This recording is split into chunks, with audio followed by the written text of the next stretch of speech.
আজ যা বহুত পুরান আজ্ঞা মন্দির রেডে ঘুরবে লাগেছি। তো মন্দির ইয়াতে কি আছে ফুল ব্লকটা চাইলে বুঝবেন। তো বিয়ে দিন স্নানি করবে হরে গাড়া নিয়ে আইলাম।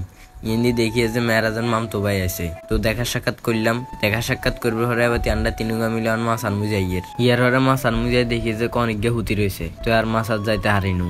এবার গাঁড়া গিয়ে আইলাম, গাঁড়া গিয়ে আই বই রয়েছি। সিয়াজ ভাইও আইসে তো কথাবার্তা কইয়ের। তারপরে ঘরে চলে আইসি। ঘরে আই তো ভাত টাত খাইলাম। তো এতে ওনার বৃষ্টি বলে বাড়িতে হারিয়েন না, আটকি রয়েছি। তো আল্লাহ দিলে বহুত কতক্ষণ হরে বৃষ্টি ইয়ান থামছে। থামবের হরে তেমন মেরাজের কাছে যাইয়ের। তো মেরাজের কাছে আইবের হরে মেরাজের লে কুদ্দুর অপেক্ষা করলাম। তো দিয়ে যে মেরাজও বার হয়ে গেছে। তাই ইন দিয়ে আবার আরমানের লে কুদ্দুর অপেক্ষা করলাম। তো আরমানও চলি আইয়ের। আরমানি ইন দিয়ে আবার মেরাজের বাতি দিয়ে ডর লাগাই দের। বহুত হ্যাঁ চোখ হার করবে হরে তো ফাঁকা রোডে চলি আইসি। তো 4 জন মিলে আটটে আটটে যাইয়ের গই। তো যাইতে যাইতে ইন্দি হিঁচি দিয়ে নি চাই যে আরমানের আর মেরাজের বন্ধু তিনগে আইসে। আরমানের ডাকতের আরমানের এনে রনা। বৃষ্টির হরে রোদ গাছ উঠছে আর বালা লাগের।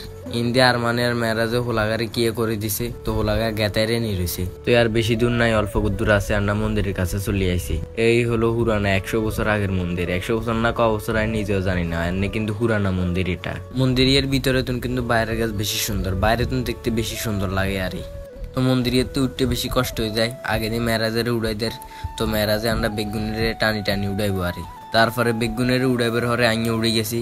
মন্দিরের ভিতরে এত আহামরি কিছু নাই। চারিপাশে দেওয়াল, ভিতরে আন্দারে, এই জন্য কিছু দেয়া যান না। পালাই গিয়া লাইট থাকলে আনে করে দেখাই থাকতাম। তো এটা বোতল মতল কি হালাই রাখছে।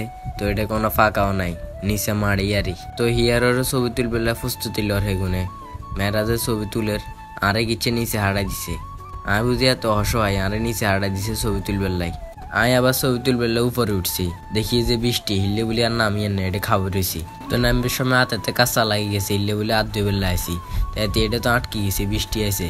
মেরাজ পদ্মার হিসেব দিয়ে আছে। তো এটা দিয়ে ঘর একখান দেখছি, হিললে বলে এটা দিয়ে খাবো রয়েছি। যাইতে হারিয়ে না আটকে রয়েছি। সেগুন এটা কতক্ষণ খাওয়াইছিল, দেখে যে বৃষ্টি জোরে আছে আর থাকতে পারেন না, হিলে এমনি চলি আছে। আর মানে ওই দেওয়ালি রেডে আছে এতে টাটাদের। তো মেরাজ আর আরাফাতে দেখেছে মেলা ভিজে গেছে। তো এটি দিয়ে খাওয়াই থাকতে হারিয়ে না। তো দাদাই গায়ে গেছে, ঘরে লেগেছে আন্ডারে তারা। তো মেরাজে কথাবার্তা কর মন্দিরের ব্যাপারে জিজ্ঞার যে এটা কি অলৌকিক কিছু আছে নাকি এখন জিজ্ঞার আরে। দাদার কথাবার্তা বহুত ভালো লাগছে। দাদা বহুত রিকোয়েস্ট করছে ঘরে যাবেলা বলে, হিললে বলে গেছি। তো দাদারে করিকে গিয়ে হাই দিবেলাই, দাদা হাই দিয়ে দিছে।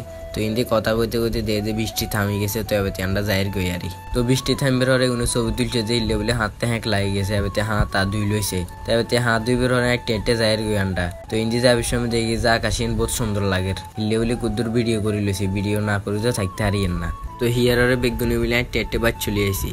তো আজকের ব্লগ এনে পর্যন্ত আঙ্গ ফেনীর বাসায় ব্লগ করছি। ভালো লাগলে লাইক গিয়ে দিয়ে দেন, ফলো গিয়ে দিয়ে দেন। ধন্যবাদ।